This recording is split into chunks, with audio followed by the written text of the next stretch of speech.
Hi everyone, welcome to the Battle for the Mora Kids. I am going to do a reaction to a video, the story of Jennifer and Sarah Hart. These are foster moms that adopted 6 kids. Um, and I just want you guys to see what's really happening in the system. Um, it's sad what happens towards the end for, these kids, so innocent. But we need to bring awareness. The foster system needs help. It needs to be reformed. Reunification is not there. They don't care about the family. Um, and this is happening under DCF, WASH, social workers. This is happening all over the world. And I am doing these videos because I have my 2 nieces and 1 nephew in the foster system. I don't know nothing that's happening to them right now at this moment. They could tell me one thing, but doesn't show me. The actions speak more than words, right? So you could tell me they're doing fine, but how do I know that you're telling me the truth? And things like this that we're about to watch scares me because these are my blood and they're innocent. They're innocent kids. They should not be going through any of this type of stuff at all. I used to think that social services, all those people are supposed to help the community, and all that they do is break, American families apart. For what? But let's start the video, and I'll stop the video here from when I want to speak, because I'm telling you, this topic breaks my heart. Those 6 kids, I just think about it with my nieces and nephew. God forbid, I keep them in my prayers since day one, but DCF and the foster agency and the adoption agency, they're just gambling these kids' life. All they want is profit. And I wish that the government stopped giving money to those who adopt. Once you adopt, that means that you can afford them, which gets me upset because you look at these documentation and it tells you right in your face they can't support the amount of kids they have in their house, but you still take them in. Let me start the video because I get very, very emotional with this. Crime program about the worst human beings on the planet. These episodes contain graphic detail about murder, rape, child abuse, and torture. Please turn back while you still can. Viewer discretion is advised. If you'd like to support the show, you can go to our website, thisismonsters.com/support. There you can find ways to support this show, as well as see a list of charities that help victims of violence. On November 25th, 2014, Devonte Hart was photographed hugging Sergeant Brett Barnum during a protest in Portland, Oregon. The two shared an embrace while Devonte was attending a protest in response to Missouri's grand jury deciding not to indict the police officers who shot and killed Michael Brown. A freelance journalist had taken the photo, and 2 days later, he sold it to the Oregonian newspaper. The next day, the photo went viral and hundreds of thousands of people had seen Devonte on the screens of their televisions, computers, tablets, and phones. What many people saw as a touching moment of peace turned into a nightmare for Devonte and his family. The event would send the Hart family spiraling into an abyss that they would never come back from. This is Monsters. Come back and find out that he's deceased. Tapping me on the head, telling me I'm cheating, telling me let me see your phone. Just kill her, and she died. I think Diego Campione is totally in the wrong, and I hope he burns in hell for all his sins. Hell's not a very fun place. I only have 2 hands. I'm the whole hand girl. I'm 2 hands. And I don't know, just get escalated.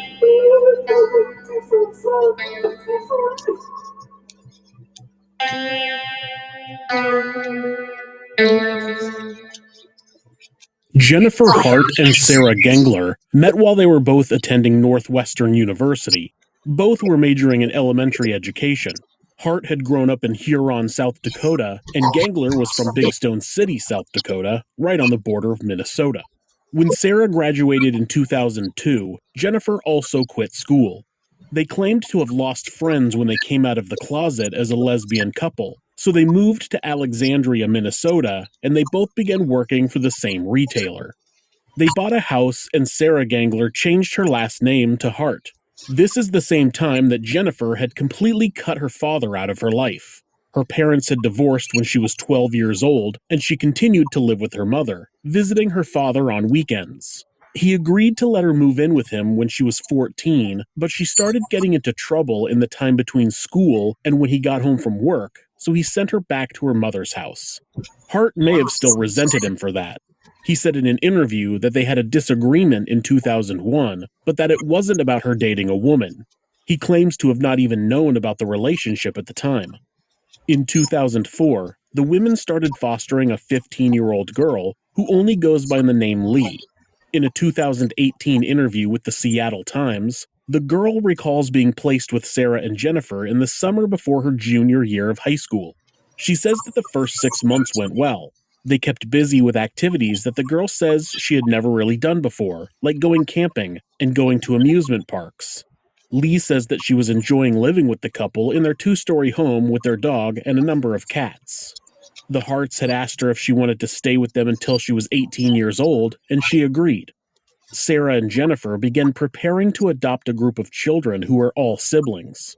From what Lee recalls, they talked to her about being a big sister, and it seemed like they would all be one big family. The Harts traveled to Texas to meet the first set of 3 children they were going to adopt. When they returned, they showed pictures of the children to Lee, and she recalls them all being really excited. Unfortunately, 1 week before the adopted children were scheduled to arrive, the Harts dropped Lee off at a therapy appointment and never returned. The therapist had to inform her that she was going to a different foster home. The new family picked her up from the therapist, and when they brought her to their home, her belongings were already there.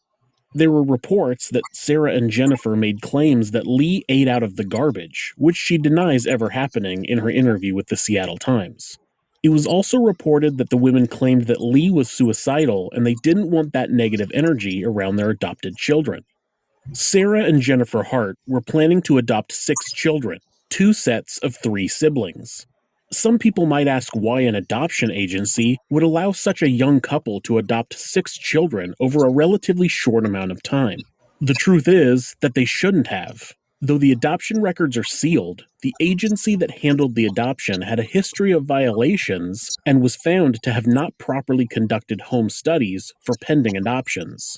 The report reads, "The Commissioner of the Department of Human Services, DHS, is placing Permanent Family Resource Center's license to receive children for care, supervision, or placement in foster care or adoption on conditional status for 2 years.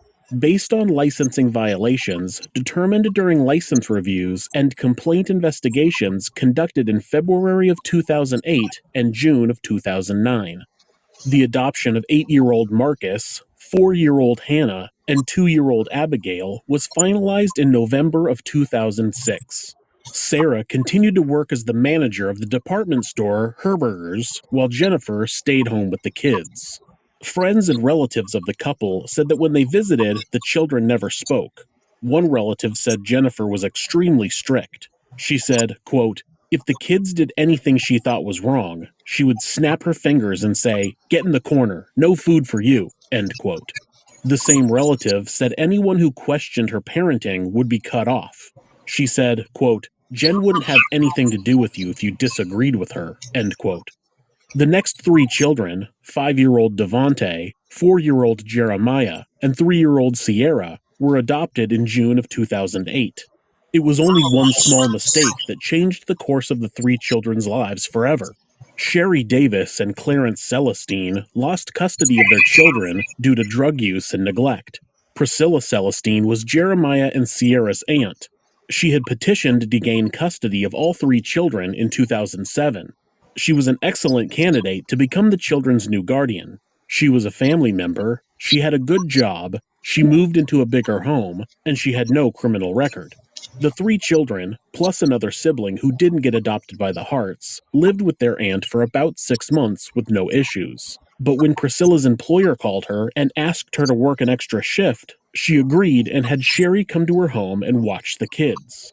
When a social worker made a surprise visit to the home and found the children in the care of their biological mother, they immediately removed them from the home. Priscilla and her lawyer fought to retain custody of the children, but it was no use. The state quickly found the 3 children a new adoptive family. The other sibling was placed in a psychiatric facility. The Texas Department of Family and Protective Services won't comment on the case. In Of course. 2008, a teacher questioned Hannah about bruises she had on her left arm. Hannah told the teacher that she had been hit with a belt by Jennifer. Within months, all of the children were withdrawn from school for the remainder of the year. No charges were ever filed about the abuse. It seems like a majority of the stories I tell about child abuse and filicide include the parents removing the children from school after a couple of reports of bruises. Yeah. You'd think that that would be a gigantic red flag, but apparently think. schools and CPS agencies don't seem to view that activity as suspicious. In 2009, Sarah, Jennifer, and all of the children went to Connecticut, where the couple officially married. In March of that year, the Harts sent an email to family members announcing that they were planning to expand their family even further. It turned out that Sarah was attempting to get pregnant. In the email, Jennifer wrote, quote, "After 10 years of talking about this, we have decided on a donor. This month will be the first time she will have done the actual procedure. It's kind of nerve-wracking." End quote. In July, Jennifer sent another email claiming that the baby didn't make it. How could a young couple raise 6 kids and pay for in vitro fertilization on a single salary? It turns out they were receiving between $400 and $500 per month per adopted child, plus Social Security benefits for 2 of the boys. This made up a large portion of their income, and some believed it was the motivation for their hasty adoptions. In 2010, Abigail told a teacher that she had owies on her back and stomach. According to Abigail, Sarah and Jennifer had found a penny in her possession and believed that she had stolen it. They held her head under cold water while hitting her. When authorities interviewed the other children, they all said that they had been spanked, grounded, and had food withheld from them. Sarah ended up pleading guilty to assault and was given probation. In 2011, Hannah told a school nurse that she hadn't eaten all day, but Sarah denied it was true. Shortly after that incident, all of the children were taken out of public school again, and they began homeschooling. After Sarah's probation was up, the Harts moved the family to West Lynn, Oregon, a suburb of Portland. They moved into a ranch house that had chickens and goats that the children would take care of. While there, someone made an anonymous report about the Hart children looking malnourished. Authorities opened an investigation and interviewed family and friends about how the children were treated. Sarah and Jennifer Hart were described as harsh disciplinarians who forced the children to raise their hands before speaking and were not allowed to wish each other happy birthday. One family member said that the children were poorly fed. A friend said that Jennifer's reactions were overblown and her punishments seemed unnecessarily harsh. Interviews with the children didn't turn up any examples of abuse, and authorities weren't able to conclude that the Harts were guilty of any abuse. During this time, Jennifer was maintaining a carefully updated Facebook page showing a very happy and active family. She had photos and videos of the family at music festivals and on road trips. Here's a clip of Devante at the Beloved Festival in 2013.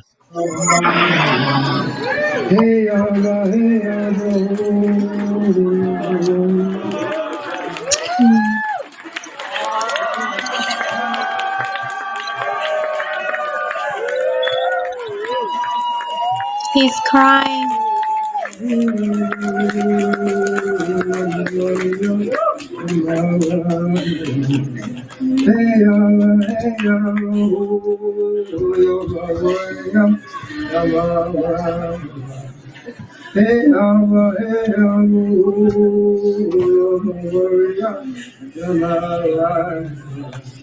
It's a foster kid. He's crying. He's in pain. He's in pain.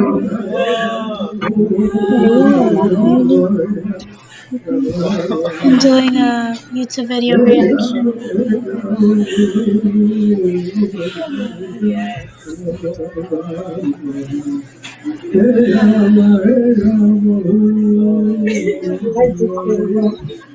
Miss Loki and G. Love you.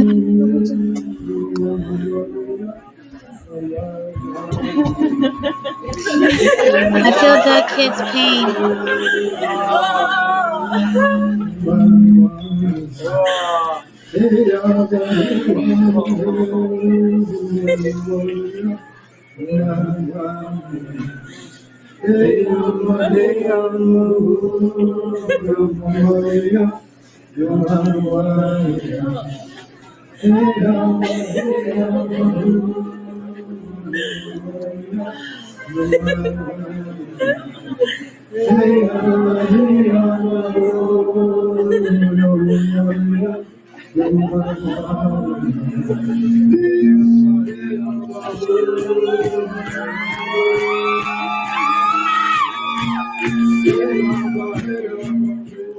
Jennifer Hart commented on the video when it was posted online, quote, "I just wanted to take a moment to personally thank you for capturing the video of my son, Devonte, with Xavier at Beloved.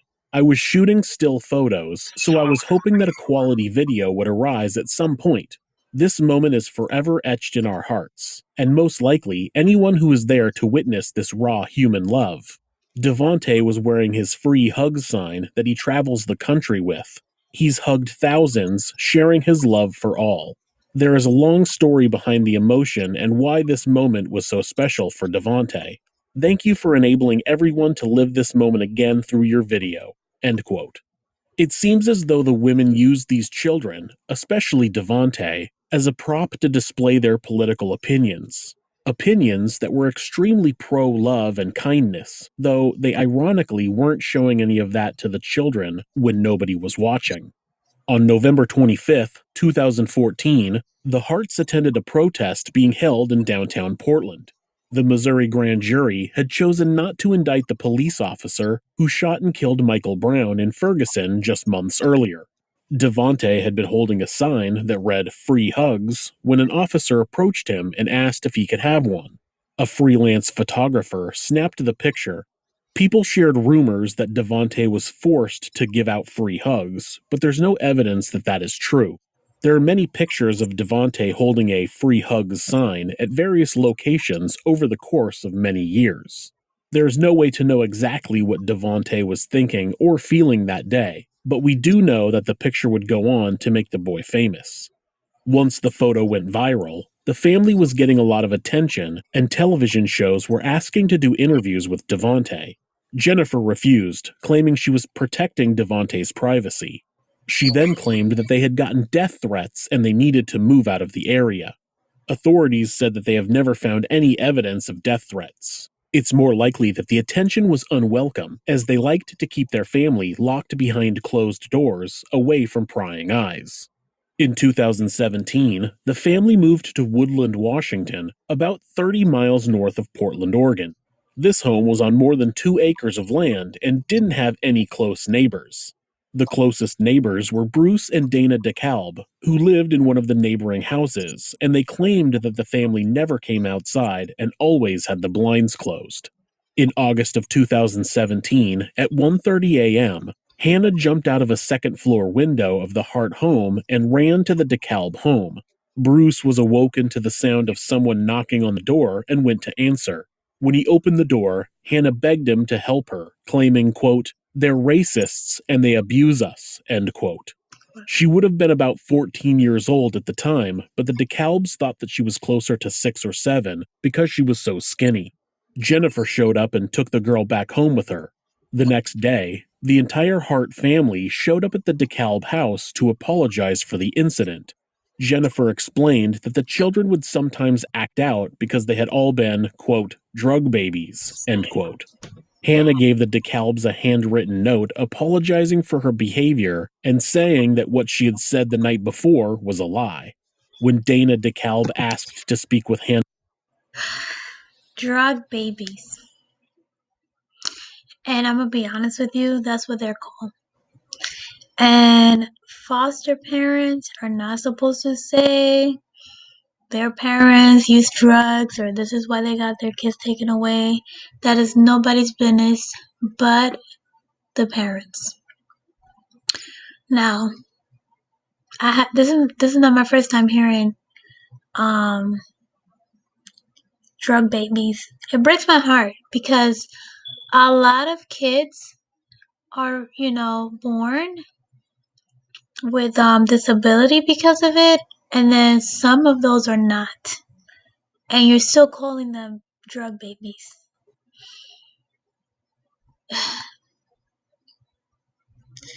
I don't like to talk about other kids, but I'm going to talk about with my nieces and nephew being in foster care. It scares me because no matter what it is that their parents did, those are healthy kids. They're healthy. But now the oldest, has issues.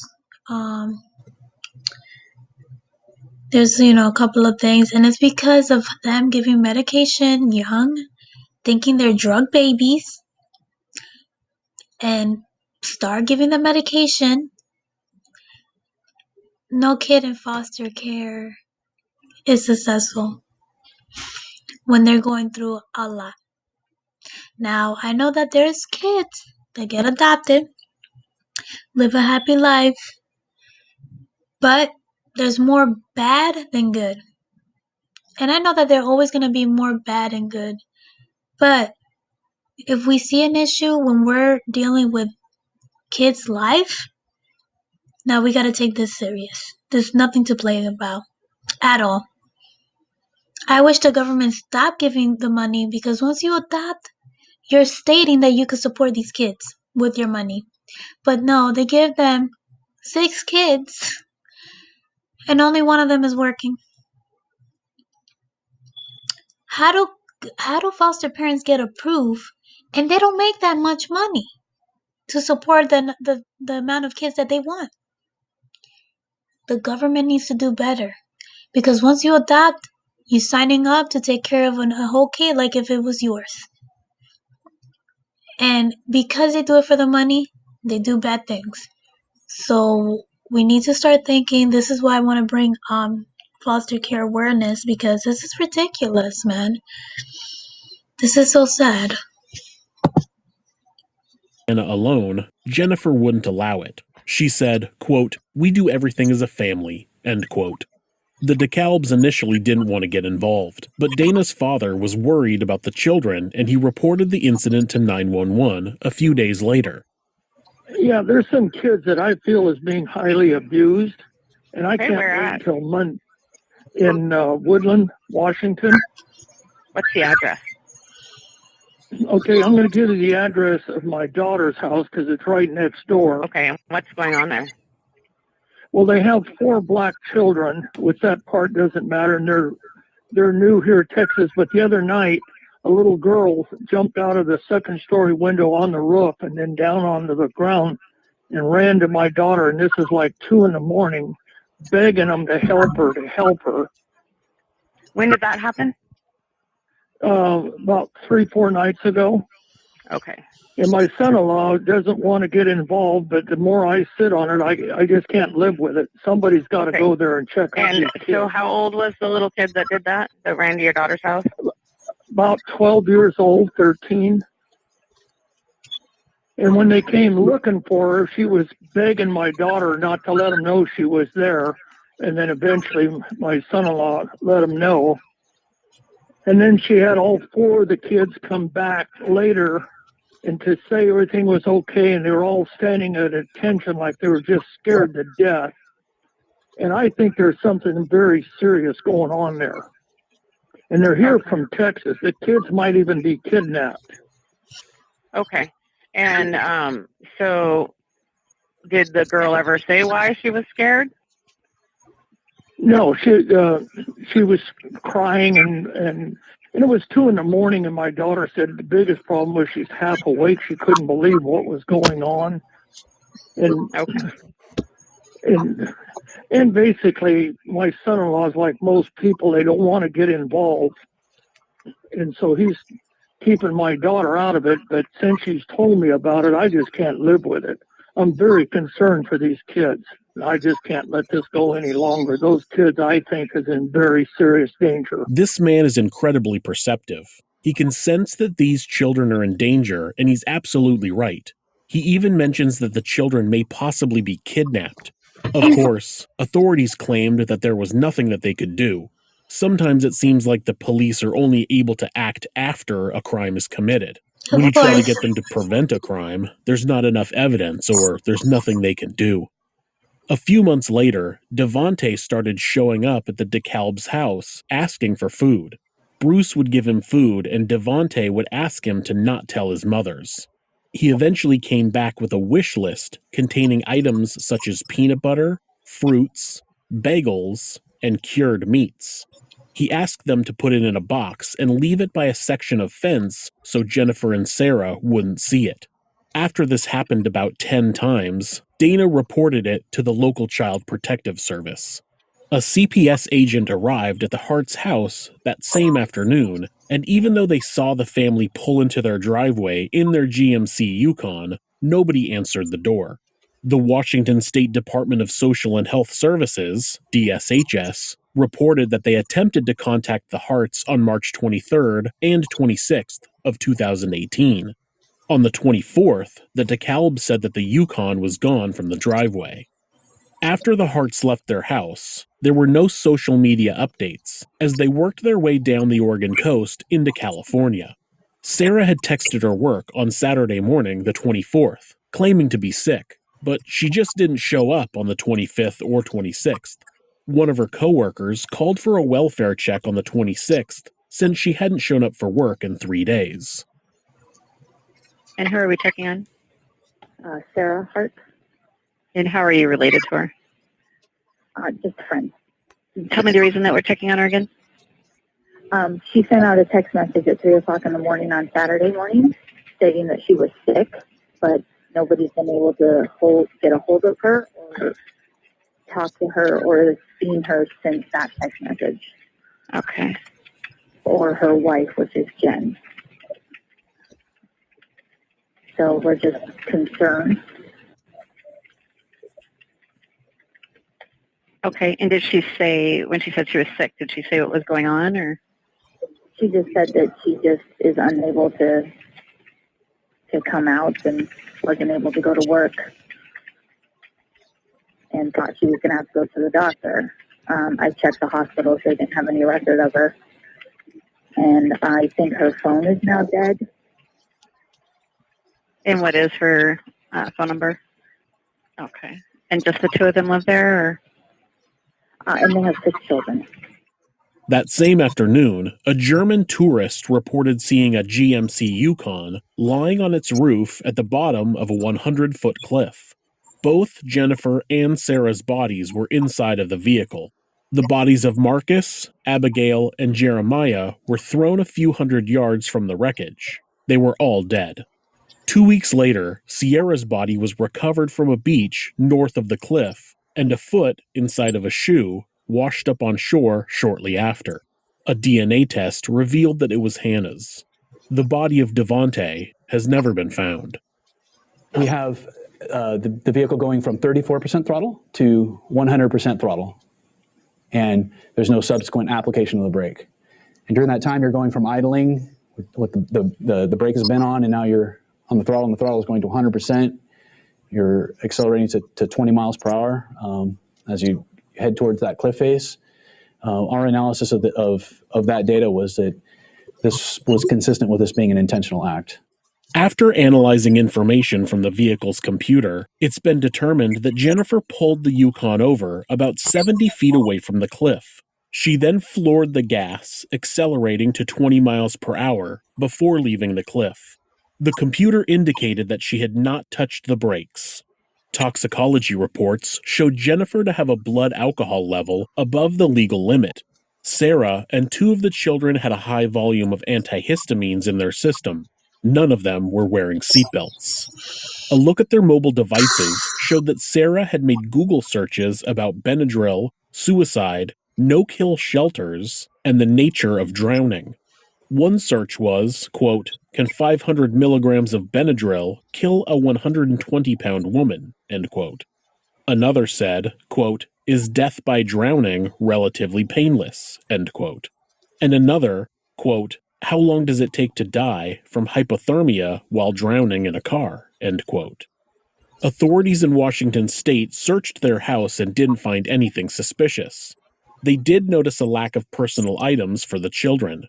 The room that was shared by all of the kids had no personal items in it, and the house contained only a few board games and library books. One officer wrote, quote, "I did not get the indication that children lived in the house." End quote. Animal control picked up the animals that had been left on the property, though nobody knows what happened to their dogs. Most likely why they had searched for no-kill shelters. We can only hope.